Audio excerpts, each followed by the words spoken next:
हमारे लिए आज की तलावत अशाया नबी का सहीफ़ा, उसका 22वां बाब 19वीं आयत से लेकर 23वीं आयत तक।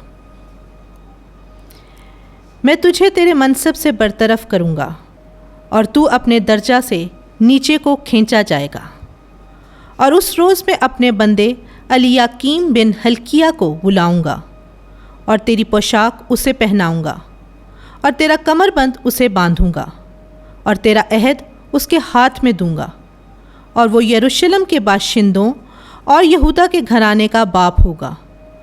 और मैं दाऊद के घराने की कुंजी उसके और मैं दाऊद के घर की कुंजी उसके कंधे पर रखूँगा और वो खोलेगा तो कोई बंद ना करेगा और वो बंद करेगा तो कोई ना खोलेगा।